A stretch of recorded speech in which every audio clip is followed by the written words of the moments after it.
Alors, la première table ronde, nous parlons de la co-construction des projets avec les habitants, c'est-à-dire penser les projets avec les habitants. On entend parler de collectivités qui s'apprêtent à faire des mini-référendums pour choisir des projets. On voit des budgets participatifs fleurir partout, pour lesquels on demande aux habitants de choisir. L'idée, c'est de montrer une autre façon de travailler, une nouvelle manière de faire projet. Les habitants méritent d'être placés au cœur de la concertation publique lorsqu'un projet de valorisation patrimoniale est en réflexion. Ici, on va proposer de montrer comment des projets plus ou moins grands ont réussi à impliquer le public au moment de la construction du projet, à la fois pour les informer bien en amont, mais aussi pour écouter leurs suggestions, leurs craintes, leurs envies, et pour les rendre acteurs de leur valorisation du patrimoine. Tout ça s'envisage avec différents gradients, de la simple consultation à une réelle intégration, au choix de développement effectué, y compris en tenant compte des divergences possibles. Voilà, au travers de ces exemples, nous allons voir l'importance de la palette d'outils déployés pour la concertation avec le public. Alors, je vais appeler pour cette table ronde d'abord le René Binette, qui nous vient du Québec, Montréal. Donc, en effet, il est 4 heures du matin, donc on remercie beaucoup René Binette de s'être levé matinalement. René Binette, qui est historien de l'art, conservateur de l'écomusée du Fier-Monde à Montréal. Il est l'un des membres fondateurs de cette institution au début des années 80, dont il a été directeur jusqu'en 2020. L'écomusée du Fier-Monde, il s'inscrit dans la lignée de la philosophie écomuséale qui a été développée notamment par le français Hugues de Varine, qu'un certain nombre d'entre vous connaissent. L'écomusée du Fier-Monde, c'est un musée citoyen, et c'est de cela dont va nous parler René Binette, qui est par ailleurs très actif dans le milieu associatif, muséal, patrimonial, entre autres, à l'Association québécoise pour le patrimoine industriel. Il va nous parler de visiteurs, participants, citoyens. Alors, il intervient en visio depuis Montréal, bien entendu. Je vais appeler également Laure Pressac, qui peut vient ici, qui est directrice de l'ingénierie culturelle du groupe Beaux-Arts et compagnie. Elle qui accompagne les structures publiques et les entreprises à mobiliser l'art dans leurs projets. Elle a été directrice de la stratégie et de la prospective et du numérique au Centre des Monuments Nationaux de 2014 à 2019, où notamment tu as lancé l'incubateur du patrimoine pour accompagner des entreprises émergentes.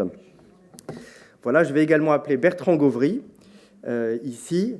Allez-y, venez ici. Bertrand, alors, qui est directeur de l'Association des climats de Bourgogne.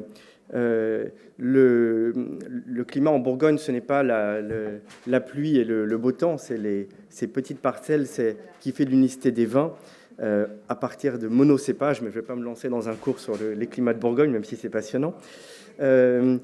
Bertrand a une formation initiale en écologie, il a travaillé au Muséum d'histoire naturelle.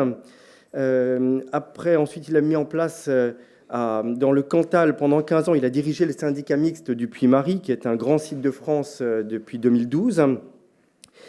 Et depuis janvier 2016, il dirige l'association des climats du vignoble de Bourgogne, qui est l'organe de coordination et de gestion de ce site inscrit sur la liste du patrimoine mondial de l'UNESCO en juillet 2015, après une très forte mobilisation des acteurs du territoire et des habitants, et c'est pour ça qu'on a demandé à Bertrand de venir témoigner.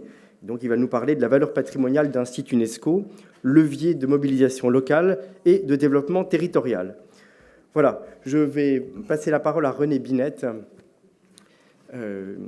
Donc le principe est d'avoir des petits exposés et ensuite d'avoir un échange avec vous, avec la salle. Alors bonjour, j'espère que vous m'entendez bien. Alors je suis heureux d'être avec vous ce matin, même si c'est en mode virtuel. Alors je vais tenter de vous faire un bref état de la situation au Québec en ce qui a trait à la thématique de votre colloque. Oui, alors il y a de l'interférence au niveau sonore, mais j'espère que vous m'entendez bien. Alors je continue. Alors donc, on parle, je vais revenir un peu derrière, c'est ça. Alors donc, je vais aborder avec vous ce rapport du musée avec ses publics, dont on parle comme parfois des visiteurs, des participants ou des citoyens. Ma présentation se fera en 3 temps. D'abord, un très bref rappel de la transformation des musées depuis un demi-siècle, une évocation de la situation au Québec à partir de quelques exemples et vous présenter le cas de l'Écomusée du Tiers-Monde auquel je suis associé depuis 1980. Alors, vous savez sans doute tout cela, mais je pense que c'est important de rappeler que les musées ont connu des transformations importantes depuis les années 70, qu'on a appelé la nouvelle muséologie. Le simple fait de tenir un colloque sur le thème de l'habitat au cœur des projets était difficilement imaginable dans les années 70. Mais à partir de ce moment-là, il y a un contexte de changement dans la société et on remet le musée en question, on le critique pour son élitisme, son manque d'accessibilité, et il en résulte des changements importants. Dans l'architecture, dans les thèmes abordés, dans la création de services éducatifs, le musée s'ouvre peu à peu au public et d'une institution qui est essentiellement centrée sur la conservation, il devient une institution qui s'ouvre sur l'éducation et bientôt le développement. Un moment clé, c'est le 50e anniversaire de la table ronde de Santiago du Chili. On parle à ce moment-là de rôle social du musée, je veux juste l'évoquer rapidement. Alors donc, à partir de ce mouvement de nouvelle muséologie, de nouveaux musées prennent forme et il y a aussi une transformation du musée, le vocabulaire change. Alors, j'ai mis un certain nombre de musées qui se sont développés depuis ces années. Casa del Museo, Neighborhood Museum, Musée citoyen, Alter Muséologie. Récemment, dans un numéro de la revue Témoin en 2016, le numéro portait sur Musée sans conservateur. Alors, on parlait de Luc de Varine, voilà, dans sa définition de l'écomusée, il ouvre sur l'idée d'une nouvelle fonction muséale, celle de la contribution au développement. Voilà. Alors, je voulais simplement rapidement vous tracer ce chemin parcouru. Alors, pendant ce temps, qu'est-ce qui se passe au Québec? Alors, grâce au réseau d'échanges franco-québécois, les idées de la nouvelle muséologie sont arrivées au Québec assez rapidement dans les années 70 et 80. Et c'est justement à ce moment que le réseau des musées au Québec se développe. Les idées de la nouvelle muséologie sont donc intégrées par les professionnels des musées sans que cela ne fasse de grands conflits. Il faut dire qu'il n'y a pas de grande tradition muséale, je dirais séculaire, ni de grandes collections avec des chefs-d'œuvre qui pèsent souvent lourd sur l'orientation des musées. Le rôle des conservateurs est également différent. Donc, il y a un réseau qui se développe assez diversifié, des musées régionaux, des grands musées, des centres d'exposition, des centres d'interprétation aussi, ce qui nous amène une autre influence, celle des Américains. Les muséologues se rencontrent du monde entier, en fait, se rencontrent en 1984, Déclaration de Québec, une espèce de reprise. On réaffirme le rôle social du musée à ce moment-là.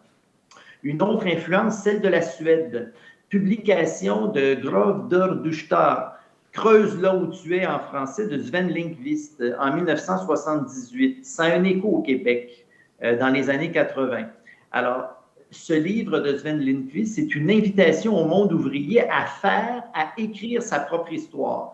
Donc, c'est la notion de démocratie culturelle qui fait son chemin. Alors maintenant, comment cela s'inscrit-il dans des projets de musées? Alors, quelques exemples. À Québec, le Musée de la civilisation, créé en 1984, mais en fait qui ouvre ses portes en 88. Ce musée est original parce qu'il est résolument tourné vers les publics et non plus sur ses collections. Il aborde des thèmes sociétaux, la condition féminine, le travail, le vieillissement, enfin, très nombreux, et également les phénomènes contemporains. Et on le voit sur la photo, la modernité, l'arrivée du métro à Montréal, quelque chose d'important.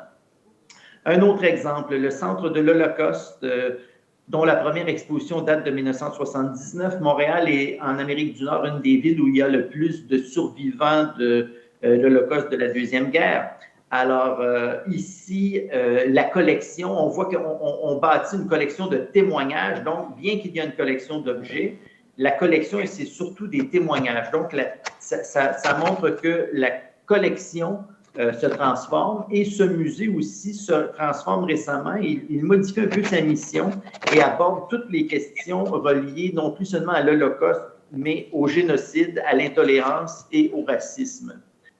Autre exemple, le Centre d'histoire de Montréal, premier musée qui a été ouvert en 1983, un musée, un des premiers qui aborde la vie urbaine. Auparavant, les musées au Québec étaient beaucoup axés sur la vie paysanne. Alors, on pourrait dire le musée arrive en ville à ce moment-là. Et ce musée de la ville se transforme à nouveau et il devient le centre des mémoires montréalaises, beaucoup axé sur, encore là, la contribution des communautés, des communautés culturelles, des communautés dans les quartiers, de la diversité, etc. Autre exemple, ce qui était le Musée des arts et traditions populaires, qui était en fait construit autour d'une collection d'ethnologie, devient le musée Pop. Donc, c'est un musée qui apporte des thèmes liés à la culture populaire contemporaine, les émissions de télévision, les restaurants populaires, les loisirs actuels, etc. Alors, au niveau de la théorie, l'idée de musée citoyen fait son chemin. Je vous ai mis une citation d'Annick Meunier de l'Université du Québec à Montréal. Elle fait le lien entre la participation et la citoyenneté. Pas de citoyenneté sans participation. Un musée citoyen, c'est un musée participatif. Petit tableau que j'avais fait avec mon ami René Rivard, muséologue, donc du musée vers l'écomusée, vers le musée citoyen. Enfin, c'est un continuum, là. Du bâtiment, on s'intéresse au territoire, on s'intéresse à la société, de la collection, on s'intéresse au patrimoine, aux défis et aux enjeux sociaux. Les visiteurs deviennent des citoyens. Ce qui nous amène à l'écomusée du Fier-Monde, dans le quartier centre-sud de Montréal. C'est un vieux quartier, enfin un ancien quartier industriel et ouvrier qui s'est développé à la fin du 19e siècle. Je vais passer assez rapidement sur ces photos du patrimoine industriel. Voilà, donc des ouvrières d'une usine de textile, l'homme dans hydraulique machinerie, donc toute la question des technologies. Souvent, le patrimoine ouvrier industriel était dévalorisé et les gens du quartier en étaient, eux, fiers, d'où le nom de l'écomusée du Fier-Monde. Nous sommes du Fier-Monde. Bon, un exemple d'une ancienne usine. Ce quartier a connu des transformations importantes dans les années 70, projets de développement urbain qui ont beaucoup démoli dans le quartier, qui ont fait disparaître des éléments du patrimoine. Également des incendies, dont celui du Week-end Rouge en 1974. Pendant 3 jours dans ce quartier, 200 maisons vont être rasées par des incendies dévastateurs. Mais dans ce quartier, il y a toute une mouvance de groupes citoyens, donc un colloque de ces organismes, toutes sortes d'organismes donc qui offrent des services, défendent des droits, font de la coopération.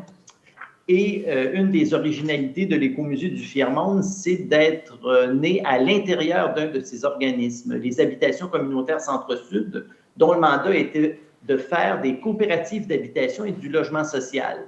Et c'est à l'intérieur de cet organisme voué au logement qu'a été imaginé le projet de faire un musée pour le quartier, pour se rappeler le passé, imaginer ce que pourrait être l'avenir également.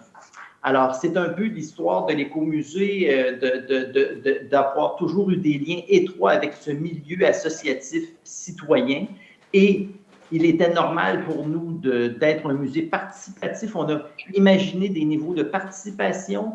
On peut être spectateur, on peut être source, c'est-à-dire par son témoignage, par l'histoire orale, on peut accompagner un projet de musée ou d'exposition, mais on peut aussi être acteur, c'est-à-dire réaliser son projet d'exposition. Toujours avec l'inspiration, j'en parlais tout à l'heure, de la Suède, nous avons adapté le livre « Creuse là où tu es » pour permettre à des groupes et des gens de faire leur propre histoire et d'en faire une exposition. Alors, des exemples de projets, La parole est à nous, c'est avec des groupes en alphabétisation, donc des gens qui ne savent ni lire ni écrire, qu'on accompagne et qui s'initient à la recherche tout en apprenant à lire et à écrire et à faire une exposition. Vous voyez la façade de l'écomusée, nous occupons un ancien bain public L'intérieur, l'ancien bassin de la piscine, est un lieu de rencontre, un agora. Alors, un exemple, une charrette citoyenne, donc, dans le cadre d'un projet Habiter une ville durable, les gens imaginent ce que pourrait être l'avenir de leur quartier. Le projet citoyen hier, aujourd'hui, demain. Alors, à la demande des organismes du quartier, on part à la recherche de la cueillette des artefacts et des témoignages des militants du mouvement citoyen des années 60 et 70. Divers groupes avec qui on travaille, un projet annuel d'un œil différent avec les personnes qui ont des déficiences intellectuelles ou des troubles du spectre de l'autisme. Avec les minorités ethnoculturelles, les journées annuelles les journées africaines qu'on tient annuellement. Alors, ça m'amène rapidement, et là, je pense qu'il ne me reste plus beaucoup de temps. Alors, je vais aller assez rapidement sur l'idée de concept de collection écomuséale. Comme nous sommes un écomusée, on entretient un lien important avec notre territoire et son patrimoine, et on a donc imaginé une nouvelle forme de collection où ce ne sont plus seulement des objets dont nous sommes propriétaires qui font partie de la collection, mais un ensemble d'éléments patrimoniaux, matériels ou immatériels, qui sont significatifs pour la communauté et qui sont cibles d'un processus de désignation. Évidemment, on n'en deviendra jamais propriétaire. On veut seulement intervenir sur notre patrimoine local avec les citoyens et les organismes du quartier.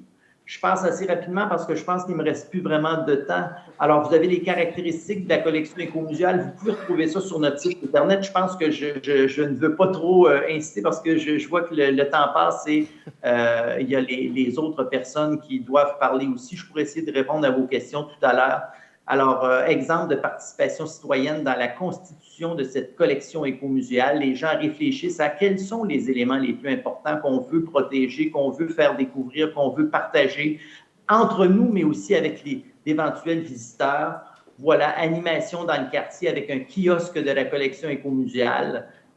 C'est important aussi parce qu'il y a un très grand intérêt dans le quartier quand on parle de cela. Les gens se rattachent à cette histoire, à ce patrimoine. Bon, alors, pour conclure, voilà, je vous ai mis un certain nombre de mots qui font partie de la réflexion dans le monde des musées actuels. Et encore là, juste pour rappeler que cela ne faisait pas partie du vocabulaire des musées des années 60 ou du début des années 70. Ce sont des nouvelles idées qui se sont intégrés petit à petit, démocratie culturelle, développement local, développement durable, etc. Alors, en conclusion, donc, dans ce parcours, que ce soit dans les musées un peu partout, mais au Québec aussi, le rapport au public change. De visiteur, il devient participant et citoyen, donc un acteur dans la cité. Le rapport au patrimoine change également. D'éléments exceptionnels à protéger, le patrimoine, ça devient un outil de mobilisation et de développement. Et le rapport à la culture change. Il ne s'agit plus seulement de démocratiser la culture, mais de mettre en valeur la démocratie culturelle, toutes les cultures, la culture de tous les groupes. Et donc, se questionner sur ce rapport aux habitants, ce rapport au public, c'est finalement se poser la question de pour qui fait-on des musées? Et cela nous amène aussi à nous poser la question de la finalité du musée. Pourquoi des musées? L'ancienne piscine, l'ancien bain généreux, devenu Écomusée du Fier-Monde. Voilà, je vous remercie.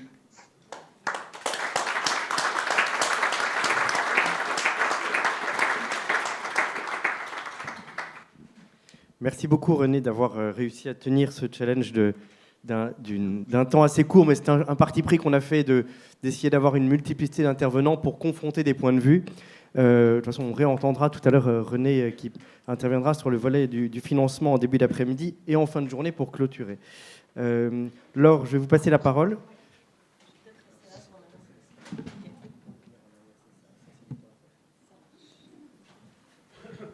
Alors, on va tester si j'arrive à tout faire fonctionner. Je vais essayer de tenir le challenge aussi du temps. Alors, ouais. Je vais pas. Enfin, d'abord, je vous remercie de nous accueillir ici. Ce que je disais ce matin en arrivant, moi, j'ai sillonné la France Quand j'étais au Centre des Monuments Nationaux, j'en ai vu 78 sur 100, et je continue à découvrir du patrimoine, et c'est très intéressant ce qui a été dit ce matin, de se dire que c'est une valeur qu'on a en France, une fierté et des découvertes permanentes. Je le redis parce qu'on a tendance à l'oublier, et dans la situation internationale actuelle, c'est aussi important de se dire qu'on a su préserver ça et qu'il faut continuer à le faire. Je ne vais pas reprendre ce qu'a dit René Binet beaucoup mieux que moi, mais juste pour commencer, de se dire qu'on est effectivement à un moment de bascule où on est passé d'une période de contemplation, on va dire, on vient au musée pour regarder, pour évidemment s'émerveiller ou éventuellement découvrir, à en tout cas des velléités, d'avoir un engagement, de faire en sorte que les visiteurs, quels qu'ils soient, puissent prendre place à l'intérieur des œuvres et des collections, et en fait de permettre une certaine appropriation un peu plus grande qui peut aller jusqu'à la co-construction.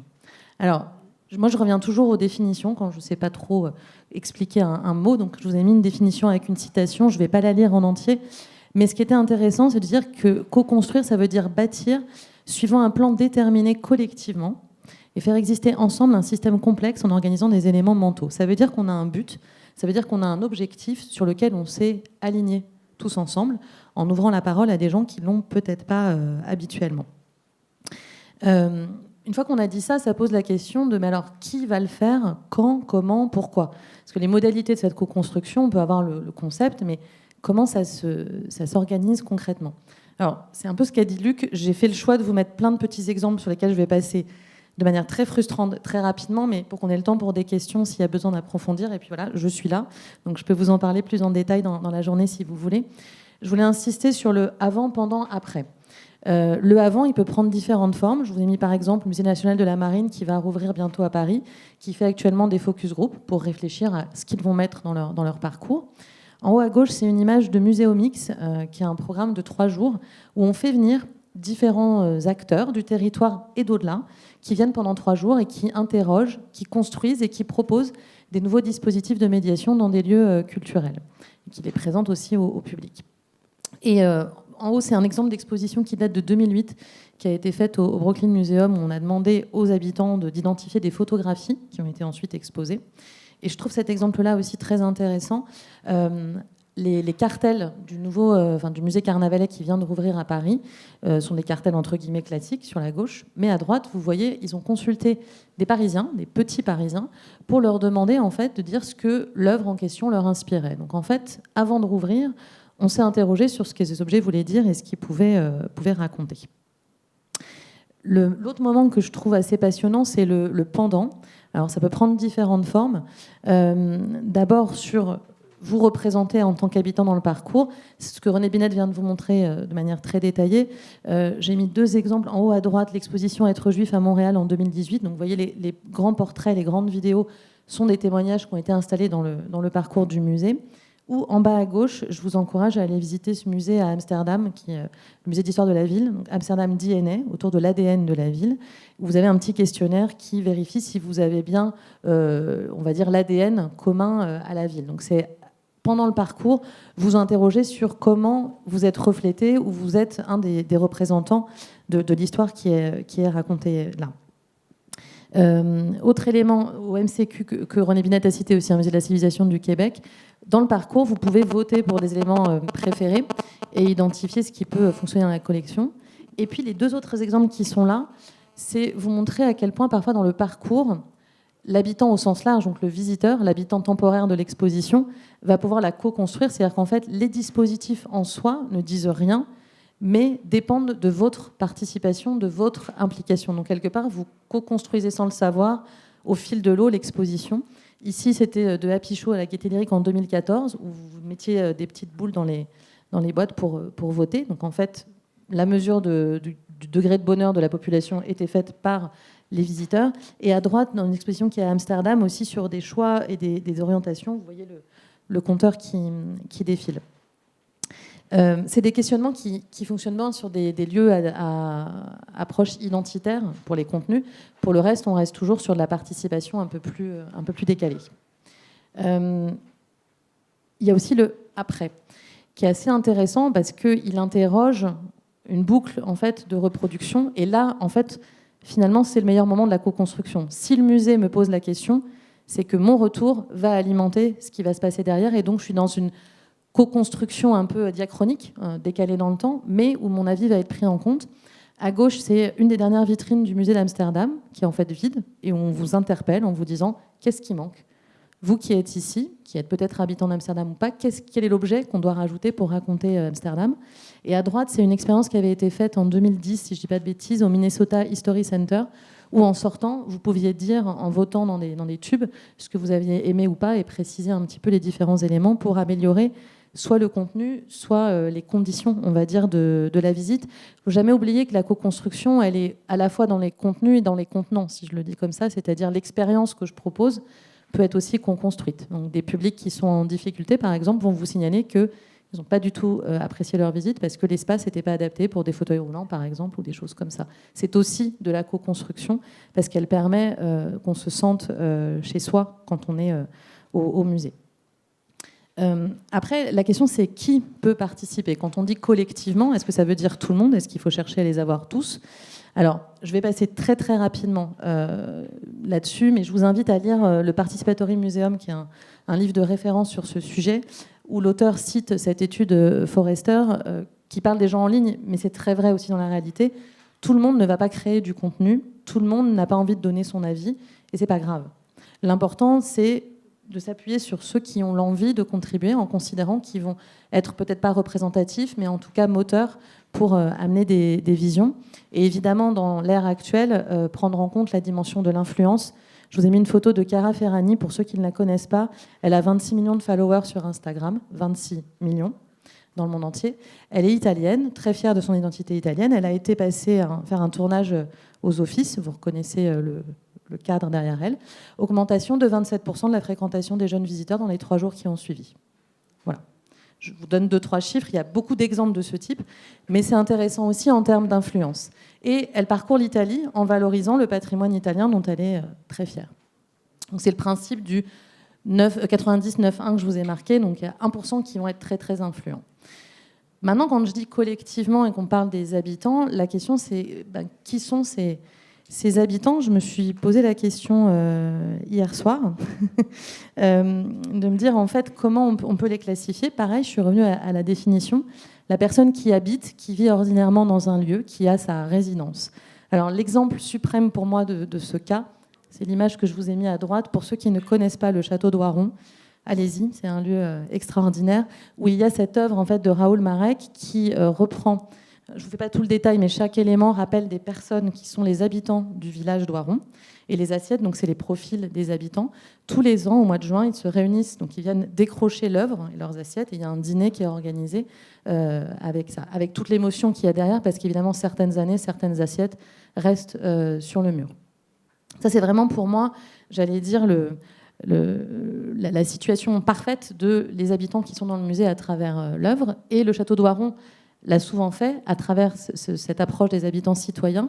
Je vous ai mis l'image, alors elle n'est pas super, je vous invite à aller voir sur Internet, vous trouverez des vidéos du projet. Le projet écosystème de l'artiste Mohamed Bouroussia, c'était en 2017, où en fait, il a consulté les habitants du village d'Oiron, donc qui est en zone rurale, mais qui sont très impliqués dans la vie du château et de son contenu, qui ont choisi des œuvres, et il a complètement inversé les choses, c'est-à-dire que les œuvres étaient exposées chez les habitants. Donc quelque part, c'est non seulement une co-construction, mais c'est presque une cohabitation, un déplacement du cadre du musée qui est parti chez les habitants.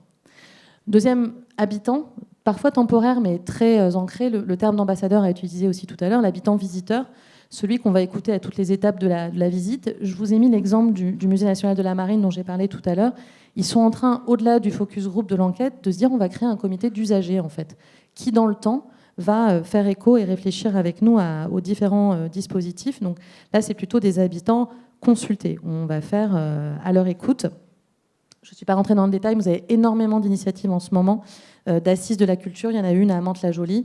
On le retrouve beaucoup, notamment dans le projet Capitale culturelle de Clermont-Ferrand, qui a beaucoup, à Riom, je sais qu'ils l'ont mis en place.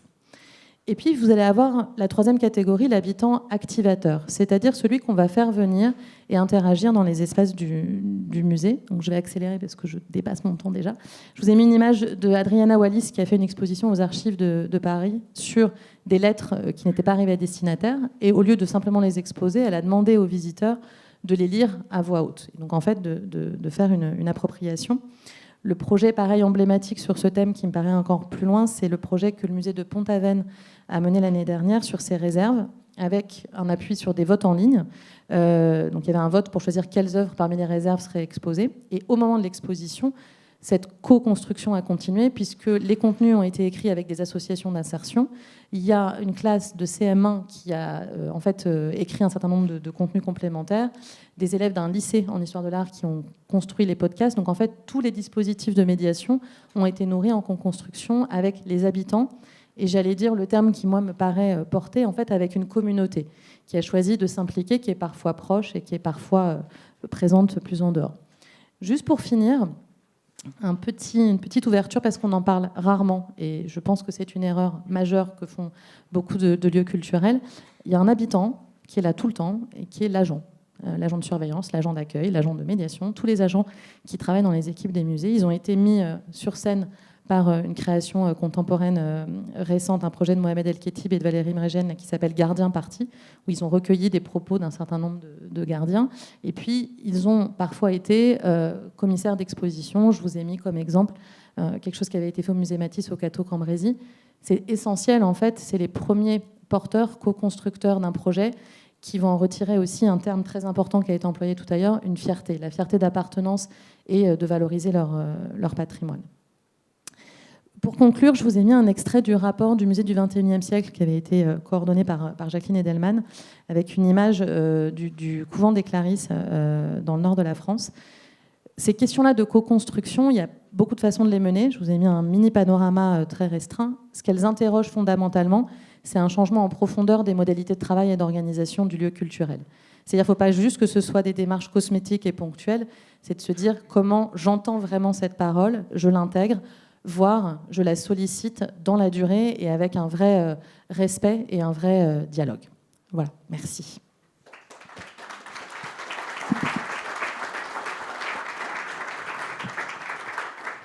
Merci beaucoup, Laure. Je peux dire, j'ai pas mal de questions qui viennent, mais on en parlera tout à l'heure.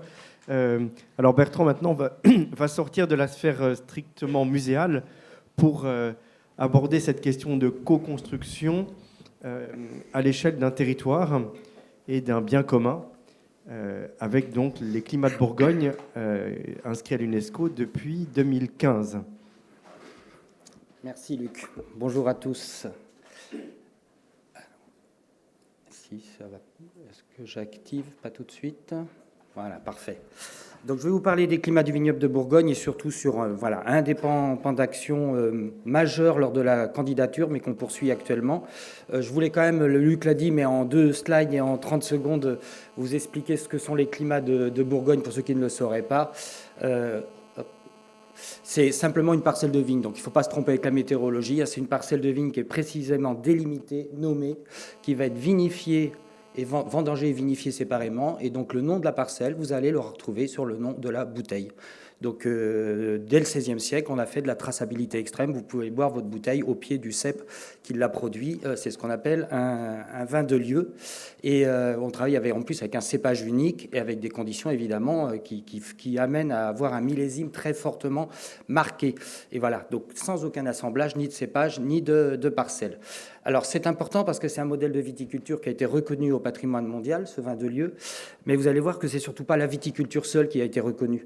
C'est toute la culture née de ce territoire et de 2000 ans d'histoire de viticulture. Un petit croquis historique, et je ne vais pas rentrer dedans, mais c'est juste pour expliquer par rapport à notre sujet du jour, c'est que ces 2000 ans d'histoire de la viticulture en Bourgogne, mais ce n'est pas si simple que ça. Il a été façonné, construit progressivement par des acteurs totalement différents. On parle souvent des moines, on met également des ducs de Bourgogne, mais ça a été également les grands notables, les parlementaires, ça a été les négociants qui ont aussi influencé cette viticulture, et bien évidemment, tout au long de cette démarche, les vignerons. Et c'est l'ensemble de cette histoire qui a amené l'inscription au patrimoine mondial de l'UNESCO en 2015. on est inscrit en tant que paysage culturel vivant, caractérisé par ce marquage de l'histoire des hommes et qui associe les vignes, bien évidemment, le modèle de viticulture, mais les villages également. Ce qui est inscrit au patrimoine mondial, c'est évidemment la culture, ce modèle de viticulture, et c'est ce modèle unique au monde, mais c'est également les villages qui ont permis cette construction, parce que ce sont des villages viticoles, où les habitants se sont totalement appropriés et construit cette culture. C'est fondamental dans l'inscription, ce qui fait que les 40 communes inscrites sont inscrites également au patrimoine mondial, avec à la fois évidemment le patrimoine bâti et le patrimoine viticole, le paysage culturel, mais également les éléments qui vont témoigner de cette culture, donc les éléments qui vont permettre l'exploitation du site, mais également la culture scientifique. C'est un territoire scientifique, il est reconnu par l'UNESCO dans la candidature, dans l'inscription. C'est un territoire qui a beaucoup publié très très rapidement sur l'évolution de son territoire, sur son modèle scientifique, sur les contenus scientifiques de ce modèle. Et c'est une culture qui s'est créée au fur et à mesure, et notamment les confréries, la Saint-Vincent tournante le week-end dernier, des fêtes locales qui sont surtout des fêtes locales issues de l'entraide entre les hommes. Tout ça, c'est important, évidemment, nous, pour le plan de gestion, mais ce n'est pas l'objet du jour, je ne vais pas vous présenter notre plan de gestion, mais c'est important parce que c'est une histoire d'homme avant tout. Et on parle souvent d'entêtement de civilisation avant tout quand on parle de ce modèle de viticulture, parce qu'au fil des siècles, il y a eu des procédures ou des possibilités de changer complètement de culture. Puis en fait, on ne sait pas pourquoi, chaque homme est revenu sur un modèle d'excellence, de qualité, remettre le métier sur l'ouvrage. Et c'est inexplicable, ces 2000 ans d'histoire. Et ça veut dire que c'est vraiment les hommes qui sont à l'origine de ce paysage culturel. Donc assez grand, puisqu'il va de Dijon jusqu'au Marange, jusqu'au sud de Beaune. Ce sont 40 communes. Et lors de l'inscription, il y a eu tout le travail scientifique, bien évidemment. Il y a eu toute l'élaboration du dossier avec, évidemment, les forces vives, notamment les élus, les services administratifs, le conseil scientifique. Mais rapidement, il est apparu que sans la population, ça ne pouvait pas marcher parce que c'est un territoire qui vit. Alors, déjà, l'économie, elle est omniprésente, qu'elle soit viticole, puisque c'est un modèle de viticulture d'excellence. La grande majorité des actions se font à la main, donc une main-d'œuvre considérable dans les villages. L'économie touristique est aussi forte et c'est un territoire qui a cette chance-là de vivre très bien de son économie. Mais voilà, elle est active, elle est présente et il fallait absolument associer la population locale. Pour cela, ça a été rapidement mis en place, avec notamment des personnalités qui ont permis de marquer aussi l'intérêt de retrouver un regard sur son patrimoine. Et c'est souvent parfois malheureusement des gens de l'extérieur qui vous disent mais vous avez un patrimoine extraordinaire et vous avez beau avoir un savoir-faire que vous utilisez tous les jours, toute la culture qui est née, parfois elle disparaît, on ne la reconnaît plus.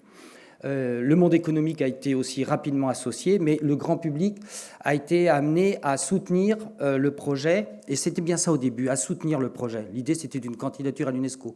Puis, en fin de compte, ça s'est transformé avec une véritable appropriation. Alors, pour cela, il y a eu des événements qui ont été fondateurs. J'en ai cité quelques-uns, mais dès 2010, une exposition Regard partagé qui était simplement en affichant des grandes images dans les villes, et qui sont restées un bon moment et qui ont permis d'engager des discussions avec la population locale, avec les acteurs économiques présents. Une marche symbolique le 8 avril, des milliers de personnes se sont réunies le soir. Vous avez la photo en haut à gauche, pour se déplacer pour la candidature, mais aussi symboliquement comprendre cette histoire des climats et de ce parcellaire, notamment avec un éclairage des parcelles viticoles grâce au public. Et ça, c'est un élément fondateur parce qu'encore aujourd'hui, on nous en parle 2011, mais on y était à la marche des climats et les gens se sont appropriés complètement cette candidature à ce moment-là parce qu'ils redécouvraient leur patrimoine. Parce que toutes les expositions, toutes les animations étaient faites pour réexpliquer le patrimoine. Et c'est à partir de cette date-là que l'association en place est allée beaucoup plus loin en travaillant sur des programmes jeunes publics, sur des Saint-Vincent tournantes, des événements qui ont permis de mobiliser la population. Je vais passer. Et un événement qui a été marquant, c'est cette semaine des climats. Vous le verrez ensuite, on l'a beaucoup transformé depuis. Mais l'idée, c'était de redonner la parole aux habitants, aux élus, aux associations locales sur leur territoire. Au lieu de faire un événement comme vous avez vu les précédents, mais c'était de dire, à vous de nous dire c'est quoi votre patrimoine, qu'est-ce que vous auriez envie de présenter. Donc ça a fonctionné par appel à projet, on continue toujours. À l'époque, il y avait 50 manifestations, maintenant on en a beaucoup plus. Et chaque association, chaque collectivité, chaque entité pouvait proposer répondant à un appel à projet. En parallèle, on a continué aussi des événements pour ouvrir à d'autres patrimoines que le modèle de viticulture, notamment la pierre de Bourgogne, qui est le socle de nos climats, qui est le socle de nos monuments historiques, etc. Et là aussi, ça a été une nouvelle perception pour les visiteurs de se rendre compte, et pour les habitants, de se rendre compte que ce patrimoine qu'on cache souvent à les carrières, même les monuments historiques, même nos experts, on n'aime pas trop parler, même nos experts de l'UNESCO, il ne faut jamais parler des carrières. Et nous, on a dit l'inverse. Eh bien, on va les ouvrir, les carrières, et puis on va les intégrer au plan de gestion. Et puis on va les mettre comme un outil valorisant, parce que maintenant c'est une IGP, la pierre de Bourgogne, et il faut qu'on la valorise. Et puis, dernier événement qui a été marquant aussi de la candidature, c'est ça, c'est de personnaliser la candidature et personnaliser les climats. Un climat, c'est une personnalité de vin unique. Et bien, on s'est dit, on va à chaque climat, 1247, plus de 1200, on va faire une photo avec des personnalités, des habitants qui venaient se faire photographier et qui ont constitué ces grandes fresques que vous avez à Dijon et Beaune, voilà, comme eux, porteurs de ce patrimoine. Tout ça, c'est des choses qu'on a poursuivies ensuite. Alors ça, c'est la célébration de l'inscription, et ça, c'est une habitude. Maintenant, tous les 4 juillet, on fait un grand banquet, des fêtes, une fête locale, beaucoup ouverte plus aux habitants qu'aux touristes. On n'a pas énormément de touristes sur ces manifestations-là. C'est vraiment les habitants et les secteurs économiques qui participent. Tout ça a vraiment permis de construire cette dynamique. Alors, il faut savoir qu'on est sur un territoire de 350-400 000 habitants. Donc, voilà, il y a une population diversifiée, plus ou moins attachée à son patrimoine, et donc on est obligé, et avec une multitude de patrimoines, comme vous l'avez vu, que ce soit paysager, monuments historiques, enfin voilà, de toutes sortes, savoir-faire et autres. Mais on a gardé ça au cœur de notre mission, et je termine parce que sinon on va pas avoir le temps de débattre, c'est qu'il y a eu une volonté locale et notamment politique, de maintenir l'association qui avait travaillé sur la candidature pour, du coup, continuer dans cette même dynamique et assurer l'animation et la coordination du site inscrit au patrimoine mondial. Et vous le voyez sur, je ne sais pas où elle est la lumière, est-ce que c'est celle-là, voilà. Vous voyez dans nos membres, 85% de nos membres de l'association sont des collectivités, de la région jusqu'aux communes, passant par une métropole, deux agglomérations, une communauté de communes, etc., l'université et autres. Chose atypique, c'est une association qui coordonne, mais la présidence n'est pas un élu, c'est quelqu'un issu du monde viticole. Donc les élus ont accepté de laisser la présidence, même s'ils sont statutairement membres. Et donc, avec des missions qui sont à la fois de maintenir ce lien avec la population locale, de travailler avec le conseil scientifique. Alors, je ne vais pas revenir dessus, mais il y aurait tant de choses à dire sur la mobilisation, parce qu'on a des réseaux d'ambassadeurs, on a des réseaux de bénévoles qui fonctionnent énormément encore. Et puis aussi, parce qu'on a su mobiliser aussi les acteurs économiques. Et notamment, on a cette chance-là d'avoir un réseau de mécènes très, très engagés qui nous permettent de financer nos actions. Et puis, petit à petit, cette organisation, l'association, qui est atypique pour la gestion d'un site UNESCO, est devenue le référent, le garant, et est devenue, du coup, entre guillemets, le référent pour l'ensemble des organisations régionales, nationales et internationales. Donc voilà, donc c'est une structure un peu inhabituelle, on pourra en parler après dans vos questions, qui veille bien évidemment à assurer l'animation, la coordination et la mise en œuvre, parce que de plus en plus on porte directement des actions, les collectivités nous demandent de porter des actions, par exemple en urbanisme, c'est nous qui accompagnons les services instructeurs pour respecter les engagements UNESCO, mais on a intégré de plus en plus des animations, où on conserve des animations et on les développe liées avec la population locale. Je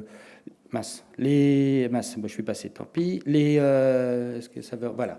La semaine des climats est devenue un mois des climats, avec un élément important, c'est ça. C'est-à-dire c'est des manifestations où c'est gratuit ou à des prix modiques, où on ouvre des lieux inhabituels, des caves, des bâtiments privés, etc., qu'on ouvre exceptionnellement aussi pour montrer que ça peut être un atout touristique, qu'ils auraient peut-être intérêt à travailler avec des guides ou des gritteurs sur l'ouverture de ces lieux. Et c'est quelque chose, on est à 80 rendez-vous en ce moment et on est en train de travailler justement avec ces associations locales, les collectivités, sur un programme culturel annuel. Donc on continue, je finis là-dessus, mais toutes nos actions de sensibilisation, de médiation et de formation, qui sont toute une petite partie de notre programme d'action, évidemment on a des grands projets, Cité internationale de la gastronomie, Cité des climats et des vins de Bourgogne qui est en train d'être construction. Nous on reste vigilants sur le lien avec les habitants. Donc on a à peu près 20, on a un stand interactif qui sort 20 fois dans l'année, en dehors des autres projets qui est géré par des bénévoles. On a des actions pour le jeune public, pour les professionnels locaux. On tient absolument, et c'est pas simple, je tiens à le dire, parce qu'il y a beaucoup de gens d'office de tourisme partenaires, parce que les offices nous traînent parfois en disant mais il faut absolument ouvrir le juillet-août, c'est juillet-août qu'il faut déployer l'activité. Et nous on dit non, c'est tout le reste de l'année, c'est les week-ends, et c'est les week-ends, donc ça nous oblige, samedi, dimanche, je travaillais puisqu'on était sur une manifestation. Donc voilà, donc c'est un plan d'action qui est complexe à maintenir, mais qui pour nous est vital, et on est en train notamment de travailler sur un programme jeune public pour les primaires et les collèges de notre territoire. Voilà. C'est vraiment le fil conducteur pour nous. Alors, je ne le dis pas à chaque séance ou à chaque colloque, parce que quand on est sur le plan de gestion, il faut montrer qu'on est des ingénieurs, qu'on est des techniciens, qu'on est des bons gestionnaires. Mais le cœur de mon métier, c'est surtout ça. C'est la partie appropriation locale, écoute du terrain, présence sur le terrain. Et ce n'est pas toujours facile de trouver le bon équilibre, surtout sur un territoire où il y a 350 000 habitants. Mais pour nous, c'est notre fil conducteur. On tient absolument à garder cette mission-là qui est fondamentale. Merci pour votre écoute.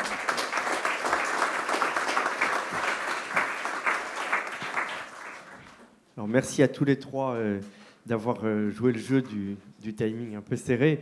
Je m'adresse à vous dans la salle. Est-ce que vous avez des questions? Comment est-ce que ça vous fait réagir? Moi, je veux bien juste... C'est une pensée qui m'est venue en vous écoutant les uns et les autres, tous les trois, en entendant parler de citoyens, d'engagement, de démocratie, de culture sociale, d'attribut d'un territoire, de s'approprier son territoire. Ça m'a projeté vers deux témoignages. Un d'il y a quelques années où on m'avait demandé d'intervenir pour un musée en Irak, dans la plaine de Ninive, qui était un tout petit musée. Et finalement, ça ne s'est pas fait parce que le contexte ne le permettait pas. Mais c'était de permettre justement aux chrétiens d'Irak de garder leur identité dans un contexte de guerre avec l'État islamique. Et ce petit musée avait une valeur, et je repense à ce que disait tout à l'heure René Binette avec la terminologie d'écomusée, de témoignage. Et puis l'autre exemple qui me vient, c'est la conférence à laquelle Sylvain Amic était il y a quelques jours, organisée par l'ICOMOS sur l'Ukraine, et sur le fait que toutes ces collections des musées d'Ukraine sont évacuées dans des lieux sûrs. Et alors je ne sais plus qui intervenait, qui disait que quand on détruit un musée, on détruit l'histoire d'un pays, on détruit le témoignage de l'histoire d'un pays. Et quand on parle de co-construction d'un projet de valorisation, voilà, c'était une pensée qui me venait en entendant cela, la co-construction avec les habitants. Eh bien, il y a aussi une dimension internationale, une dimension de valeur identitaire très, très forte.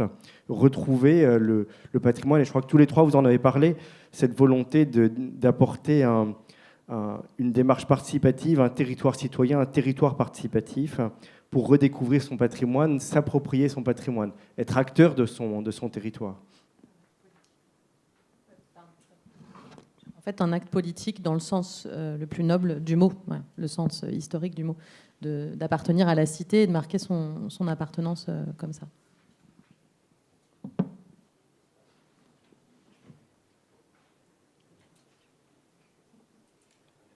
La première question est toujours la plus difficile. Il y a des micros qui sont dans la salle, si vous voulez intervenir. J'ai d'autres questions, si vous voulez, mais l'objectif, c'est d'échanger avec vous.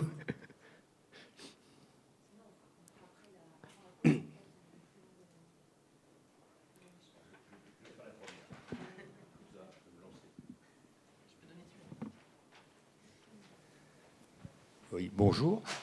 Merci pour ces éclaircissements par rapport à vos projets, parce qu'ils sont très intéressants. Moi, je pense qu'il y a une chose qu'il faut s'appuyer, alors on parle du rôle de l'habitant, mais aussi des associations. Je pense qu'il y a un rôle très important. Sur l'île Bonne, on a une association qui s'appelle le Spectacula, qui sont là d'ailleurs, oui, qui sont présents dans la salle, et qui œuvrent déjà depuis 2005 autour du patrimoine romain que nous avons. Et je pense que ce rôle-là aussi est déterminant et peut entraîner les habitants derrière à travailler sur et s'approprier aussi un projet tel que Jules Bonnat à Lisbonne. Voilà. Je sais, si vous m'entendez. Je suis tout à fait d'accord avec vous. Quand je vous ai présenté, par exemple, nous, le mois des climats, à l'échelle d'un territoire inscrit au patrimoine mondial, on voudrait avoir ce programme d'animation culturelle à l'année. C'est très simple à lancer, hein, si on veut, ça se fait partout. Et on prend du temps, justement, pour plutôt travailler sur l'organisation et que ce soit des relais dans les villages, notamment, qui malheureusement, malgré la fréquentation touristique, se sont dépeuplés, nos petits villages, et recréer ces associations et que ce soit à eux de porter une partie de leur patrimoine, comment ils veulent le valoriser, d'un point de vue culturel, artistique, ou scientifiques et autres. Et donc on est plutôt en train d'organiser ça pour que les associations reprennent du corps, ou les collectivités, hein, ou les communes. Mais voilà, et je pense que c'est important de mailler, surtout quand on a un grand territoire, de mailler de cette manière-là. Je rebondis juste aussi, je suis évidemment complètement d'accord. Et c'est vrai en animation et aussi en personnes ressources. Là, on vient de finir un projet avec la ville de Nice qui va rouvrir un site autour de l'identité niçoise. Qu'est-ce que c'est ? On a été interrogés. Voilà, des gens qui sont dans des associations autour de la cuisine, autour de différentes choses, sur la langue niçoise. Et on a eu accès à des archives absolument géniales d'une mémoire qui a des centaines d'années. Et donc, souvent avec des personnes qui sont âgées, donc qui n'ont pas forcément l'énergie, on va dire, de faire des activités. Mais il y a vraiment cette notion de mémoire aussi patrimoniale. Je ne sais pas comment le formaliser, mais vraiment de se dire le lieu de patrimoine ou le musée et l'interaction avec les habitants est aussi le catalyseur qui peut permettre de rouvrir des livres qui sont fermés ou rangés dans des armoires bien cachées et qu'il faut savoir identifier assez vite.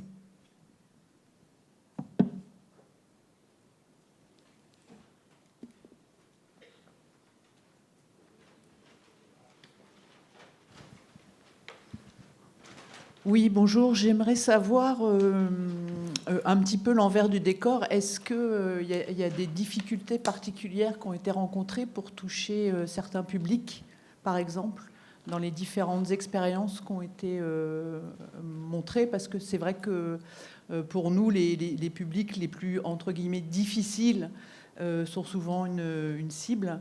Et voilà, est-ce qu'il y a des exemples d'expériences qui se seraient bien passées dans ce domaine-là? Merci. Moi, je peux rebondir.